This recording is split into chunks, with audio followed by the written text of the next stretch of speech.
Welcome back, Patriots. Let's move on to lesson 6-2. I know it's been over a week since you looked at 6-1, but I'm just going to assume you all know it, and we're going to move forward anyway. So, anyway, that was all just a review from Algebra 1. So we're moving on to a different style of solving. I say different style.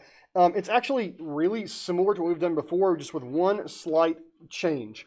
So today, all of our equations are going to have absolute values in them.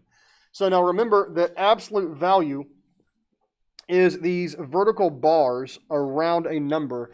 And what that means is basically just take every single positive number and leave it alone. So absolute value of 5 is 5.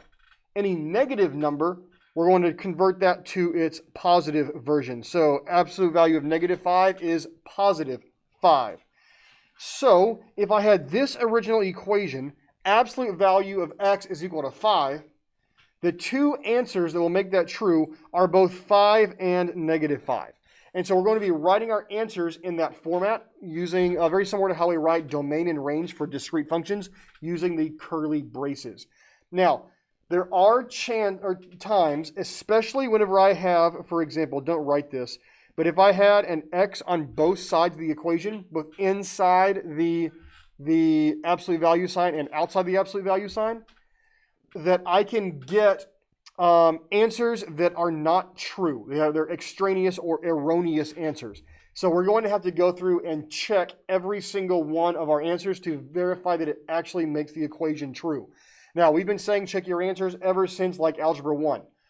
And students don't like to do it. But I need you to do it on every single problem that has an absolute value sign in it. Okay? So let's go through and do number 5. There's only one small change you make on this. Okay, absolute value of x plus 5 is equal to 8. You're going to split this into two different equations. The first equation is just going to say x plus 5 is equal to 8. And the second one is going to be x plus 5 is equal to negative 8. The only thing you're going to change is on one of them, you're going to put a negative sign in front of the value on the right-hand side of the equation. Then you're going to go through and solve both equations separately. So on the left, I'm going to subtract 5 on both sides. And that's going to give me x is equal to 3. On the right, I'm also going to subtract 5 on both sides, which then gives me x is equal to negative 13. Now notice I'm not boxing these yet because I've got to double check them first. The way that we check them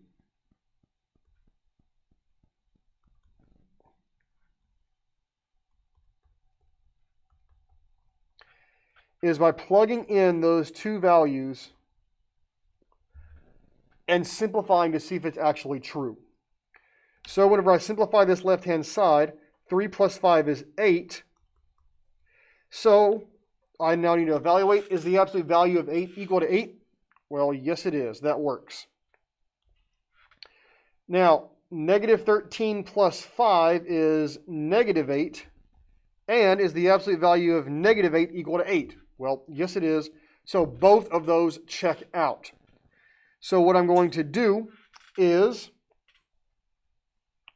well, actually, let me show you another way of checking this before we move on to how to write the actual answer. I want to check this by graphing. Now, the way I'm going to do that is by graphing each side of the equation. So here I've got x plus 5 has become the first equation, and 8 has become the second equation. Graph those and see where they intersect, because I can figure out where two things are equal by looking at their intersection points. So first off, y equals 8. I'll graph that one first. That one's just a horizontal line at 8. And I should probably do this, make it more accurate.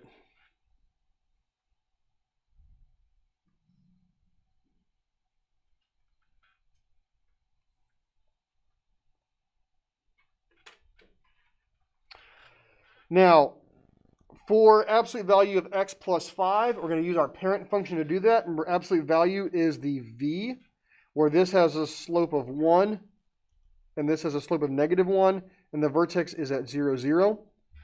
However, we're going to perform our transformation. This plus 5, well, first off, horizontal or vertical shift? So horizontal shift in which direction? Yeah, left, because inside lies. If it's inside the grouping, in this case inside the absolute value, it goes the wrong direction. So we go left by 5, and then we do our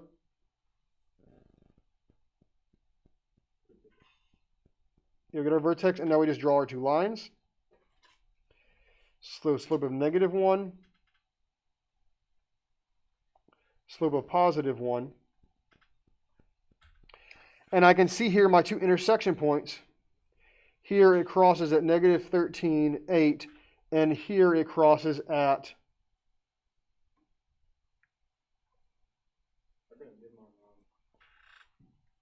did it wrong? Yeah, mine is negative right there. Let me see it real quick.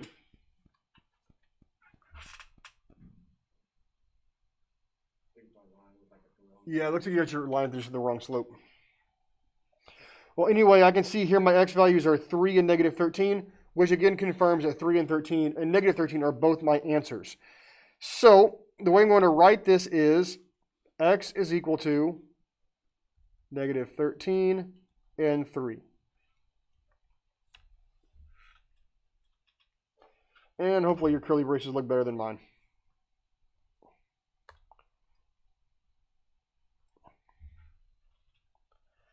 Okay, any questions on that process?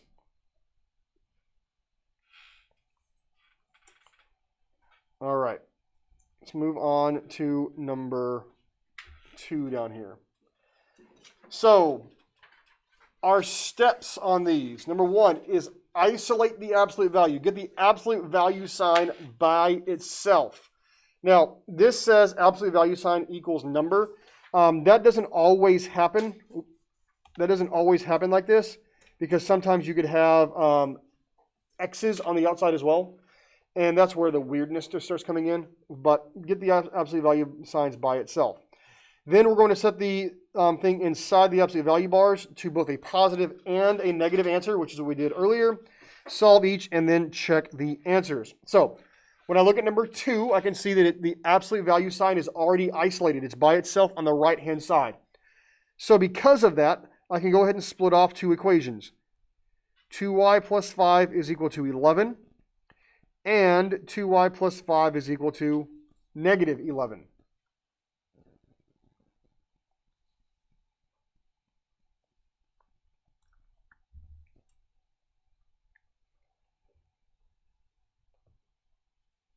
Now we solve. Subtract 5 on both sides gives me 2y is equal to 6.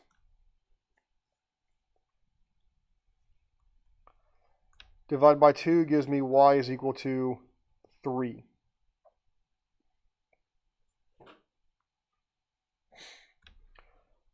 Over here, subtract 5 gives me 2y is equal to -16. Divide by 2, y is equal to -8. You'll also notice both on 2 and on 1 up here, it was the exact same solving steps on both sides of that equation. Subtract 5 and divide by 2 on both of them. That's going to happen very, very frequently. The only time that might change is on problems like number 4, where you've got these x's out here. Okay, now let's go ahead and double check those. So we've got 11 is equal to the absolute value of 2 times 3 plus 5. Well, 2 times 3 is 6 plus 5. Sure enough, yes, that comes out to 11. So 3 works. Now let's try -8. 11 is equal to absolute value of 2 times -8 plus 5. Well, that's -16 plus 5. And I can see that -16 plus 5 is -11. So we are good. Both of those work. So I write my answer as y is equal to -8 and 3.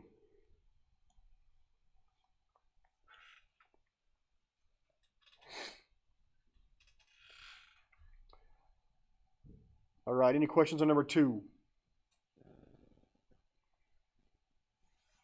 Okay. Number 3, absolute value of 4n plus 1 plus 8 equals 2. Now, remember that first step was isolate the absolute value, get the absolute value by itself. So the first thing I'm going to do is add 8 on both sides. Oh, whoa. Subtract 8 on both sides. Absolute value of 4n plus 1 is equal to -6.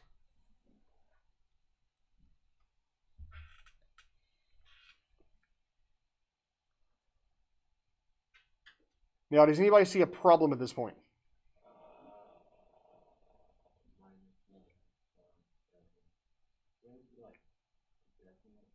I'll give you a hint. It has to do with the definition of absolute value. Yeah, there's not going to be positive. Well, yeah, absolute value is positive, right? Absolute value is always positive. So let's jump over here for an example. If I had the absolute value of 7, absolute value of 6, what does that equal? 6. If I had the absolute value of -6, what's that equal?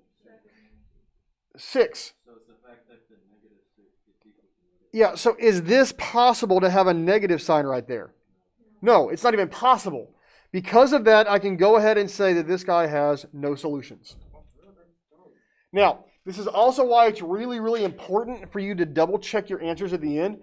Because if you didn't catch that, the bait that some students take here is getting 4n plus 1 is equal to 6 and 4n plus 1 is equal to -6. You would get answers on those, but neither one of them would work. So, double check that, or if you see this absolute value equals negative, you're done. I would go through and double check your work up top to make sure that you haven't made any mistakes, but absolute value equals negative is no solutions. So, don't do that. Okay, number 4, here's where it gets funky. We want to isolate the absolute value sign. So, first thing I need to do is I need to add x to both sides. That's going to give me 2 absolute value of x plus 1 is equal to 4x minus 4.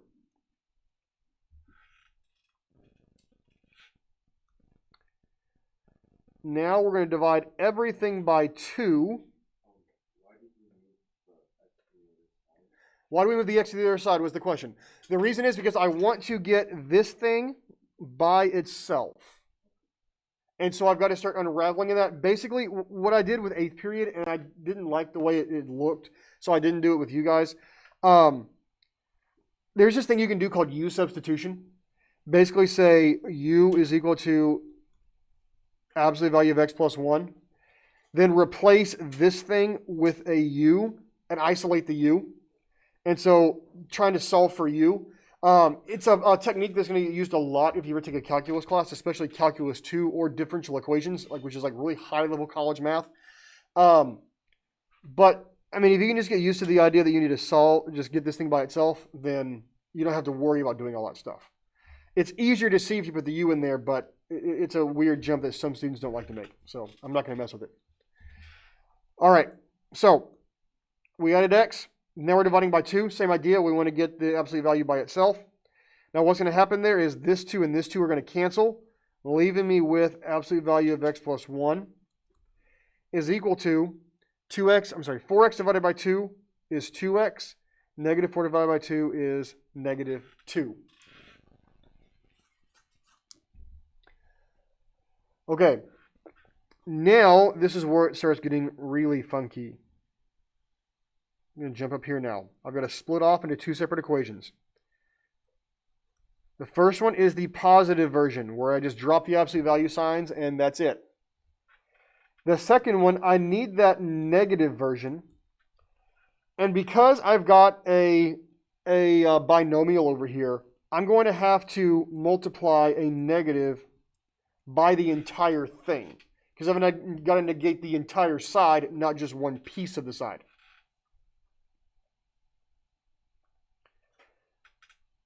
So let's go ahead and solve these two separately. First off, we need to get all of our x's on the same side. I'm going to do just this entire left-hand side first. Need to get the x's on the same side, so I'm going to subtract x on both sides. I'm also going to add 2 to both sides. What that'll do for me is those x's go away, those 2's go away, leaves me with 3 is equal to x.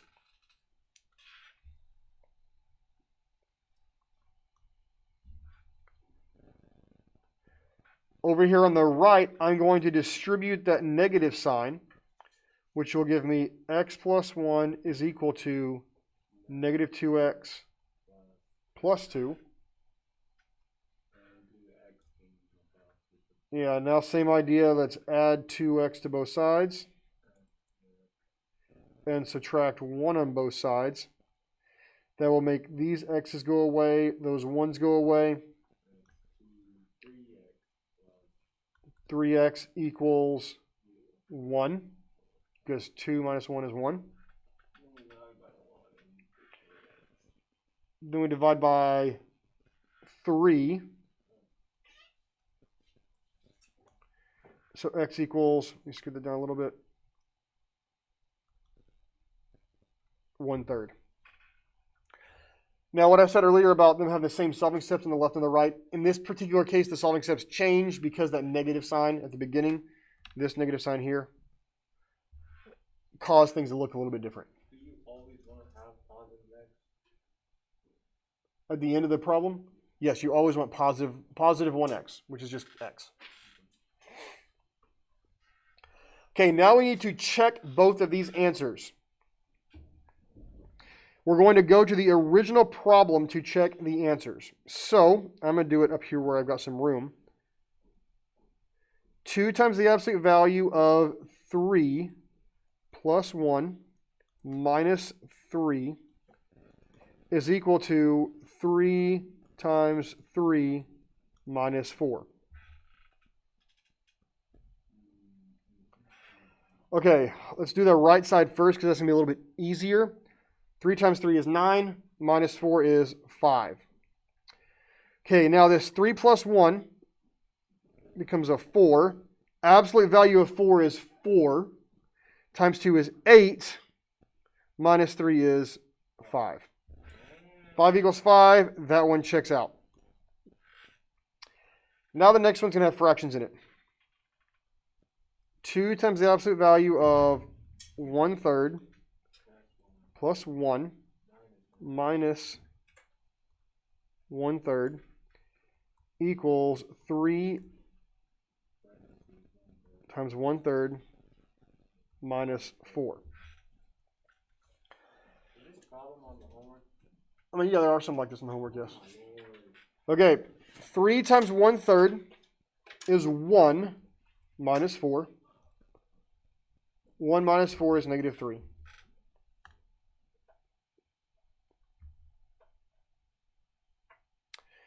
Now, this 1 right here, whenever I start adding fractions, that I prefer to write them as the common denominator. So 1 is 3/3. 1/3 plus 3/3 is 4/3. Yeah, so it's 1 and 1/3, but we write it as an improper fraction because it's easier to do math on improper fractions than on mixed numbers. Okay, absolute value of 4/3 is just 4/3. Then we multiply. 2 times 4/3. And you multiply, because that's over 1. So you multiply the tops, multiply the bottoms, and so you get 8/3. Minus 1/3. 8/3 minus 1/3 is 7/3 equals negative 3. Is that true? No. No, that one is not true. So this one is what's called an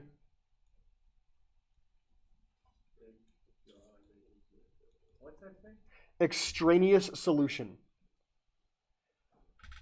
Another word you'll see there is erroneous. Both of those means it's either an extra solution or it's a solution that's in error. Either way, it doesn't work. So here our answer is just x equals 3. Because 1/3 does not make it true. Typically, the only time that's going to happen is when you have x's outside, both inside and outside the absolute value sign. Always? Or something? Not always. You want to double check. Sometimes it can work, sometimes it can't. Okay, 2 word problems. Amtrak's annual passenger revenue for the years 1980 to 2000 is modeled approximately by that formula, where R is the annual revenue in millions. That's important. And X is the number of years of service since January 1st, 1980. In what year was the passenger revenue 590 million? Now, the reason I said that phrase in millions is important is because that means that all of this right here is millions.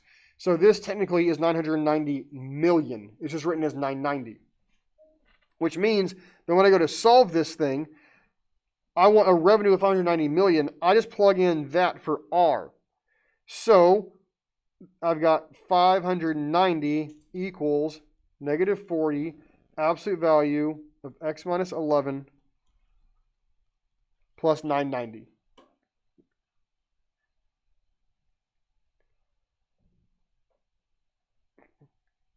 Now I'm going to solve it. I want to isolate the absolute value.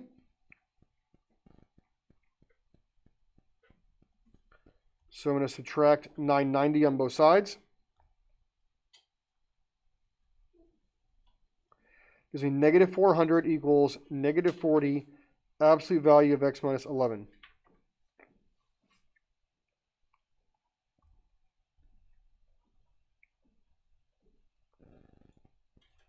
Now we divide by negative 40,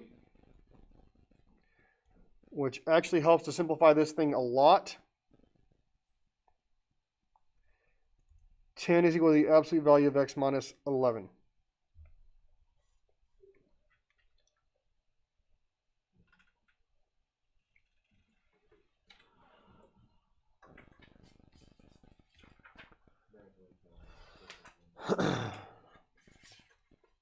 Okay. Now we split that into 2 equations. X minus 11 equals 10, and x minus 11 is equal to negative 10.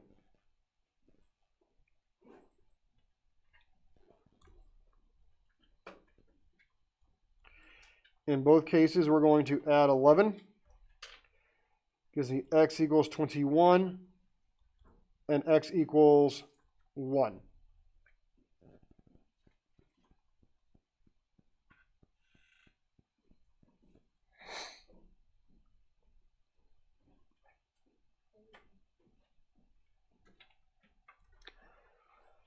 Okay, now we need to double check those into the original equation, which is up here. 590 equals negative 40 times 21 minus 11 plus 990.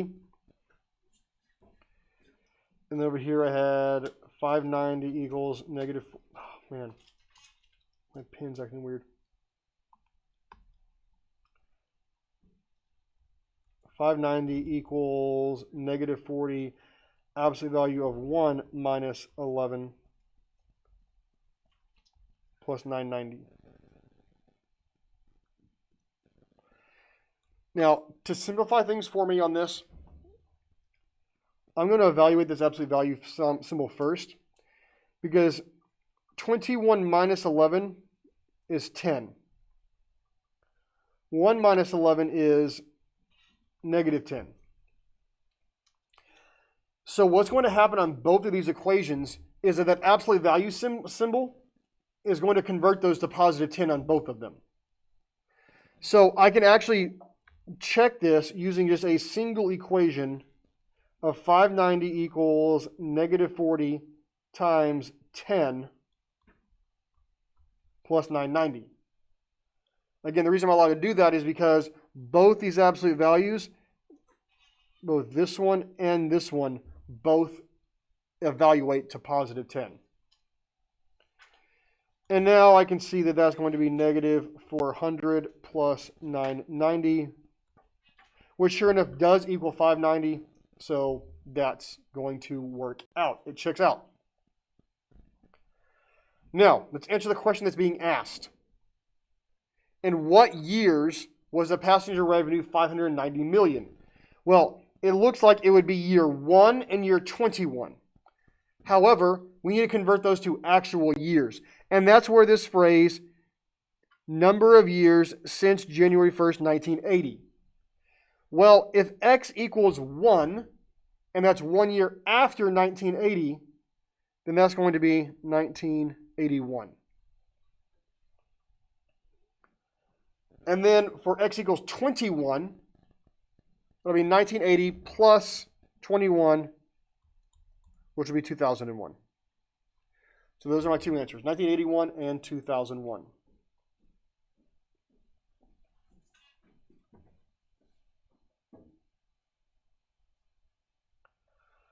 All right, number 6. Looks like I just solved that equation and got two answers. Are both answers solutions or just one or none? How am I going to double check that?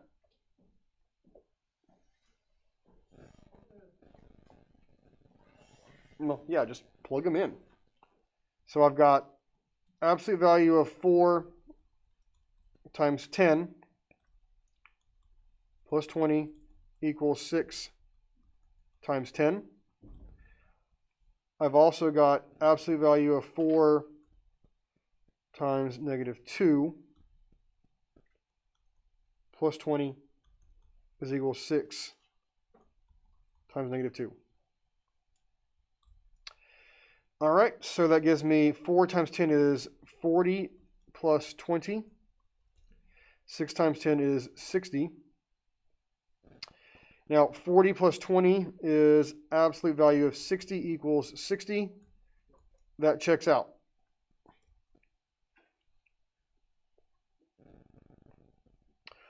Over here on the left, 4 times negative 2 is negative 8 plus 20. 6 times negative 2 is negative 12. And we can use that exact same logic as earlier. Then notice how I've got an absolute value equals a negative. We know that can't work, so this one does not check out. So one answer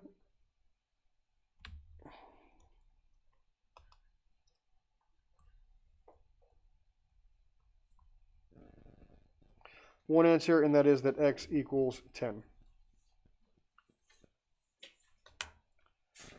All right, that's it for today.